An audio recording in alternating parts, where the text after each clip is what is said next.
बिस्मिल्लाहिर्रहमानिर्रहीम। अस्सलाम वालेकुम स्टूडेंट्स। जी स्टूडेंट्स, कैसे हैं सब? उम्मीद करता हूँ सब ठीक ठाक होंगे। मैथ 642 फ्लूइड मैकेनिक्स की मिड टर्म लेक्चर सीरीज़ में आज हम टॉपिक नंबर 13 एंड 14 को डिस्कस करेंगे। इससे पहले मैं टॉपिक नंबर 12 तक वीडियो अपलोड कर चुका हूँ। उनका लिंक मैं डिस्क्रिप्शन में दे दूँगा, वहाँ से आप प्लेलिस्ट को देख सकते हैं। स्टार्ट करने से पहले आपसे रिक्वेस्ट है कि अगर आपने अभी तक चैनल सब्सक्राइब नहीं किया तो चैनल सब्सक्राइब कर लें और बेल आइकन प्रेस कर दें ताकि बर वक्त आप तक क्विज़ेस, असाइनमेंट, जीडीपी और नई वीडियोस मिल सकें। स्टूडेंट्स, आज हम 1, 2 एंड 3 डिमेंशनल फ्लो के बारे में पढ़ेंगे। जैसा कि नाम से ज़ाहिर है 1, 2 एंड 3, अगर तो कोई फ्लूइड लाइक वाटर एक डायमेंशन में फ़्लो कर रहा है तो 1 डायमेंशन होगा, 2 में कर रहा है तो 2 डायमेंशनल फ़्लो होगा, 3 में कर रहा है तो 3 डायमेंशनल फ़्लो होगा। इसको प्रैक्टिकली समझने के लिए डायग्राम को हम डीपली स्टडी करेंगे। ये डायग्राम है, पहले इसको मैं डिस्क्राइब करूँगा, फिर हम वर्डिंग की तरफ आएंगे, फिर आपको ईजिली वो समझ आ जाएगा। जैसा कि इस डायग्राम में आपको एक पाइप दिया गया है। इस पाइप के स्टार्ट में अगर आप कोई भी फ्लूइड फ्लो करवाते हैं तो स्टार्ट में उसकी वेलोसिटी यूनिफॉर्म होगी। ये एरो से शो किया हुआ है, ठीक है। अब जो आगे बढ़ती जाएगी फ्लूइड जो है वो आगे बढ़ेगा, उसकी वेलोसिटी जो है वो चेंज होती जाएगी, यानी वेलोसिटी बढ़ती जाएगी। हमें ये भी पता है कि वॉल के साथ जो वेलोसिटी होती है वो ज़ीरो होती है, नो स्लिप कंडीशन की वजह से। ये आपने पीछे पढ़ा था, नो स्लिप कंडीशन क्या होता है। यानी ये जो वॉल के साथ लेयर स्टिक्स होती हैं वो आपकी नो स्लिप कंडीशन बनाती हैं। अब हमें ये भी पता है कि पानी में या कोई भी फ्लूइड हो उसमें कुछ एरिया ऐसा होता है जहाँ पर फ्रिक्शन सिग्निफिकेंट होती है। जैसे ये रेड लाइन है, ये रेड लाइन मैंने बनाई हुई है जहाँ पर फ्रिक्शन जो है वो सिग्निफिकेंट है, यानी इसको हम बाउंड्री लेयर का नाम देते हैं। ये भी बाउंड्री लेयर ऊपर मैंने बनाई हुई है और इसी तरह नीचे भी ये बाउंड्री लेयर बनाई हुई है, ठीक है। अब ये जो बाउंड्री लेयर है, जैसा कि ये यहाँ से यहाँ तक, यहाँ ये जो लेयर है इसमें फ्रिक्शन मौजूद है, ठीक है। अब जब यहाँ पे आएगी ना, ये लेयर यहाँ पर आके यानी सेंटर में इसकी वेलोसिटी अगेन जो है वो यूनिफॉर्म, यानी ये जो वेलोसिटी है ये मैक्सिमम हो जाएगी यहाँ पर, ठीक है, इस सेंटर पे। अब यहाँ पर गौर कीजिएगा कि जो वेलोसिटी है ये दो चीज़ों पर डिपेंड कर रही है, एक इसके रेडियस पर और पाइप की लेंथ पर, ठीक है। यानी अलोंग दी पाइप जो वो लेंथ बढ़ती जाएगी, वेलोसिटी भी चेंज होती जाएगी। यहाँ तक तो ये 2 डायमेंशनल फ्लोर है, यानी इसमें 2 आपके पार्टिकल्स हैं। कौन कौन से? रेडियस है और लेंथ ऑफ पाइप है। लेकिन जब यहाँ पे आएगी वेलोसिटी जो है वो मैक्सिमम हो जाएगी। अब वेलोसिटी जो है जस्ट एक ही कोऑर्डिनेट पे या एक ही डायमेंशन पे डिपेंड करेगी। वो कौन सा होगा? रेडियस, पाइप का रेडियस। यानी यहाँ पर सपोज़ ये r0 है, यहाँ पर वेलोसिटी कुछ और होगी, r1 पे वेलोसिटी कुछ और होगी। सपोज़ यहाँ पर वेलोसिटी 10 है, यहाँ पर वेलोसिटी 6 है और r2 पे यहाँ पर वेलोसिटी आपको पता है नो स्लिप कंडीशन की वजह से क्या होती है? 0 होती है, ठीक है। तो यहाँ r2 पे वेलोसिटी आपकी क्या है? 0 है। यानी इन शार्ट ये कि इस पॉइंट पे आके आपकी वेलोसिटी जो है वो सिर्फ एक ही फैक्टर पे डिपेंड करेगी जो कि रेडियस होगा।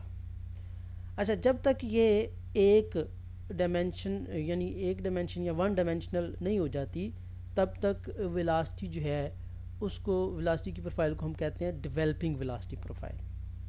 ये आपको नज़र आ रही होगी, ये प्रोफाइल कुछ इस तरह बनेगी, ठीक है। आगे बढ़ते बढ़ते ये कर्व जो है ये यहाँ कह लें कि ये बाउंड्री लाइन ही की तरह का ये जो कर्व है ये बढ़ता जाएगा, ठीक है।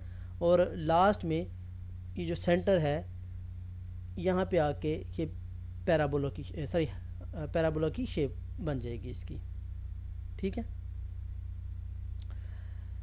तो अब जब ये इस पॉइंट पे आके वेलोसिटी सिर्फ एक ही कंपोनेंट पे रिलाई कर रही है, तो ये आपकी वेलोसिटी हो जाती है फुली डेवलप्ड वेलोसिटी प्रोफाइल, ठीक है, जो कि सिर्फ और सिर्फ रेडियस पर रिलाई कर रही है। इसमें देखिएगा ये दो कंपोनेंट पे रिलाई कर रही थी इससे पहले डेवलप्ड होने से पहले। जब वो डेवलप्ड हो गई तो सिर्फ एक ही कंपोनेंट पे डिपेंड करेगी जो कि रेडियस होगा। सो इस पूरे का हम ये खुलासा निकाल सकते हैं कि जो वेलोसिटी है डेवलप्ड होने के बाद वो 1D यानी एक डायरेक्शन में फ़्लो करेगी, जबकि डेवलप्ड होने से पहले यानी डेवलपिंग वेलोसिटी है तब तक वो दो कंपोनेंट या 2D में फ़्लो करेगी, या कोई भी फ्लूइड है वो 2D में फ़्लो करेगा, ठीक है जी। इस तरह अगर ये एक और कंपोनेंट होता जो कि Z डायरेक्शन में U डायरेक्शन कर लें उसमें होता तो वो आपका यानी एयर में होता तो वो आपका क्या हो जाता 3 डायमेंशन हो जाता। लेकिन यहाँ पर वो केस नहीं है, ये हम कन्फाइंड स्पेस लाइक पाइप में इसको ऑब्जर्व कर रहे हैं, ठीक है जी।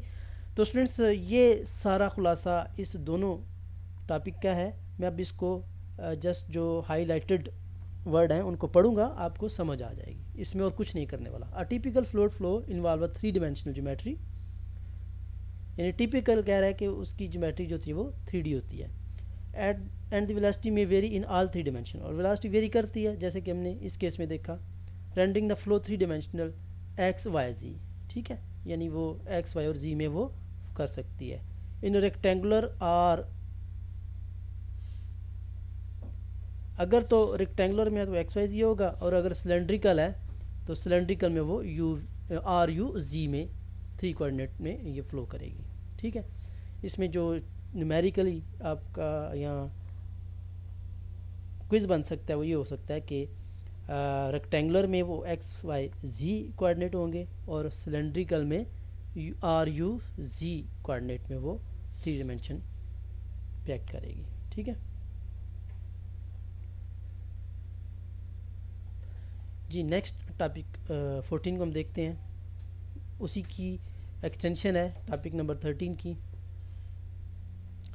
Study flow of fluid through a circular path attach to a large tank, जैसे कि हमने ये फ्लो देखा था एक लार्ज टैंक के अंदर, ठीक है, यानी एक पाइप में एक सर्कुलर पाइप में जो कि लार्ज टैंक के साथ अटैच है। ये हमें पता है कि सरफेस पे जो वेलोसिटी है वो नो स्लिप की वजह से क्या होगी, ज़ीरो होगी। ये भी आप कर लीजिएगा कि पाइप सरफेस पे वेलोसिटी जो है वो ज़ीरो होगी, किसकी वजह से, स्लिप कंडीशन की वजह से। The velocity profile develops fully and remain unchange after some distance, ये भी हमने देख लिया है, तो ये बस करने की ज़रूरत नहीं है, आगे ये देखिएगा। Note that the dimensionality of the flow also depend upon the choice of coordinate system and its orientation। ये भी याद रखना है कि डायमेंशनल 2D 3D या 1D जो है वो कोऑर्डिनेट सिस्टम चेंज करने से भी चेंज हो जाते हैं। यानी हो सकता है कि कुछ कोऑर्डिनेट में वो 1 डायमेंशन हो, लेकिन अगर आप कोऑर्डिनेट चेंज कर देते हैं या शेप चेंज कर देते हैं तो वो 2D भी हो सकता है, ठीक है। जैसे यहाँ पर एग्जांपल दी हुई है,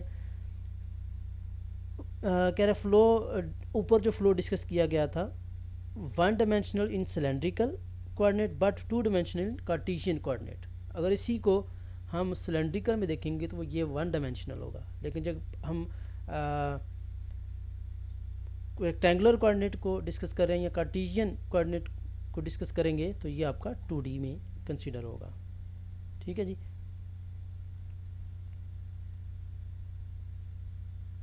तो इसमें बस यही चीज़ें करने वाली, और कुछ भी इसमें एज इट इम्पॉर्टेंट नहीं है कि आप उस पर फोकस करें। सो ये आज का हमारा लेक्चर था, होपफुली आपको समझ आई होगी। अगर कोई चीज़ आपको समझ नहीं आती या कोई डाउट है तो कमेंट में आप मुझे बता सकते हैं।